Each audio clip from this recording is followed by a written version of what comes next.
2111. Residential fire, 33 Mission Avenue, Call Street, Maple Place, and Marissa Drive. Map Golf, 24 Alpha, 2111, 2191.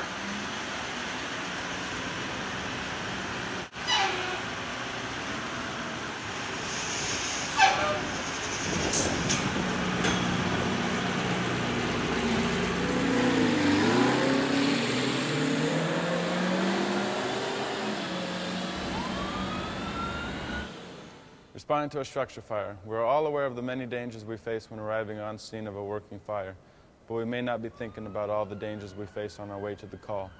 Year after year, nearly 25% of all firefighter fatalities are a result of accidents that occur to or returning from an incident. This is the second leading cause of firefighter deaths, and it can be the most preventable. The purpose of this training video is to reinforce the importance of safe Code 3 driving. The start of every shift must begin with making sure the vehicle you're assigned to is response ready.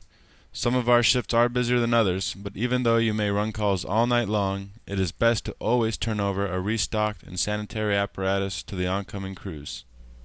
Per the California Vehicle Code, at least one steady burning red warning lamp is required to drive Code 3. All other lights are in addition to that one red light. And be sure your audible warning devices are functioning.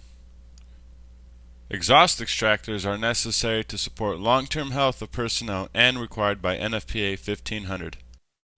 Loose items on the dash or in the passenger compartment should be properly stored to prevent them from causing an accident or injury as a projectile.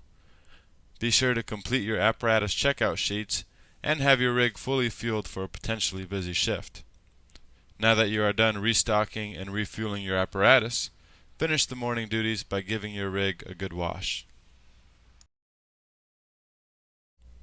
When you are out driving around, potential accidents are lurking around the corner at times.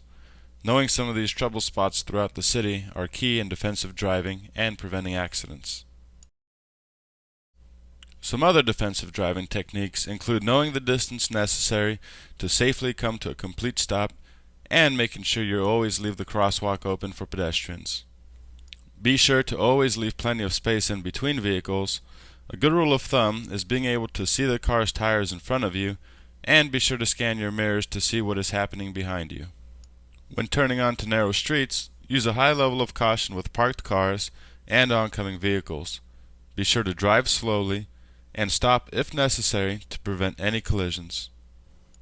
Use the same level of caution when driving through construction zones, or just avoid these routes if possible. Fire lanes serve their purpose very well, but it is no guarantee that a hazard will not appear out of nowhere in your path of travel, especially on a busy weekend. When maneuvering around turns, be sure to slow down and keep all the wheels on the ground. Here's an example of how not to come around a turn.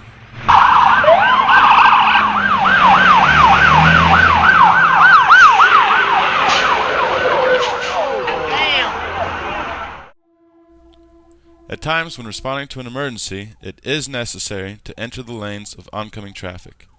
When doing so, it is necessary to slow down to a safe speed, no more than 20 miles an hour, and make sure there are no vehicles in the oncoming lane. Be sure to use all warning devices available to catch the attention of any oncoming drivers.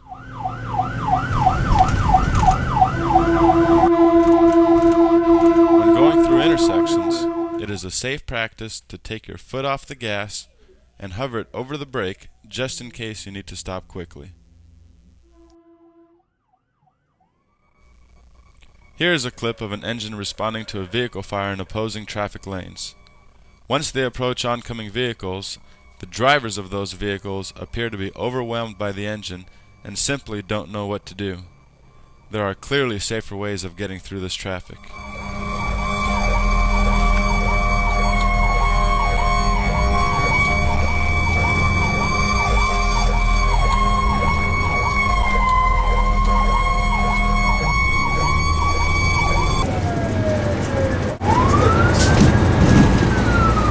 The California Vehicle Code leaves the driver with the discretion to use his siren when reasonably necessary.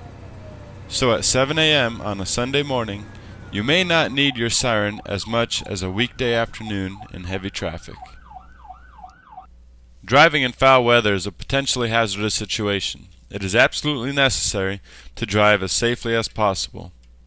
The California Vehicle Code requires drivers to use due regard and maintain a speed no greater than is reasonable or prudent for conditions, unlike in this example.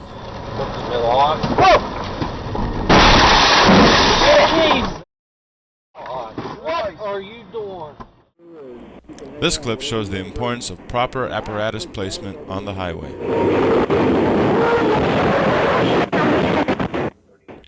When parking on the highway, place apparatus between traffic and the work area.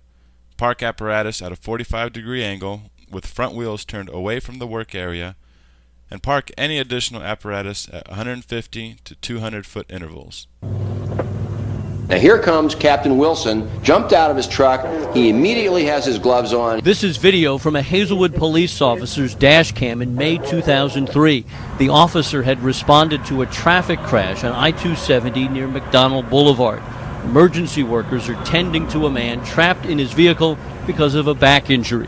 Drivers really want to get where they're going, and they go fast, and they swerve around lanes suddenly. Attorney Beavis Schock says that's why firefighters from the Robertson Fire Protection District positioned their pumper to create a protective box to extract the victim, closing 2 highway lanes and leaving 2 open. But within seconds, veteran Hazelwood police officer Todd Greaves can be seen ordering the pumper be moved. That's Captain Wilson saying to his driver, do not move the truck. The truck's providing safety. Now they're arguing. Fire Captain David Wilson goes back to the patient, but Greaves again demands the pumper be moved. He starts to walk away, but then pulls Captain Wilson away from the patient, handcuffs him, and arrests Wilson. When you saw this videotape, what was your reaction? Well, my reaction was with my co-counsel Steve Riles that we wanted to represent this man in federal court and prevail. NFPA 1500 requires emergency vehicles to stop in these situations: at stop signs, at red traffic signals, at blind intersections, when directed by law enforcement, at unguarded or activated railroad crossings, at negative right-of-way intersections, when approaching a stopped school bus with activated warning lights, if the driver cannot account for all lanes of traffic in an intersection, if an apparatus incident involves a civilian fatality, or when any other intersection hazards are present. Now in the patient compartment, Good to go. medics must make it a priority to wear their seatbelts as much as they possibly can before the rig starts rolling. To your facility. Q status. Sir? Sir! In acute situations, there may be no other option than to be unbelted when performing life-saving skills. The responsibility is upon the driver to ensure safely arriving at the hospital. Risking getting into an accident with an unbelted attendant is not an option when patient and crew members' lives are in your hands. And now that the call is over and you return to the station, be sure to back your driver in to ensure the safety of anybody walking along the sidewalk and to look out for any other hazards that may come along the way. We face many dangers every morning when we show up to work, and the unknown always poses a threat to our well-being.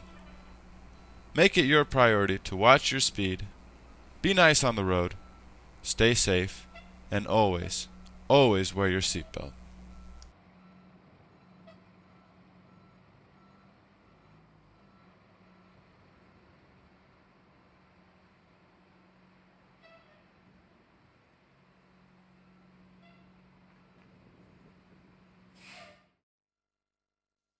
Mom, Jack's dropped his dinosaur. I can see it. Hang on, I'll get it for you. I'm sorry, mate. I got held up. Yeah. How do you spell that again? Whoosh! It only takes a split second to lose your concentration.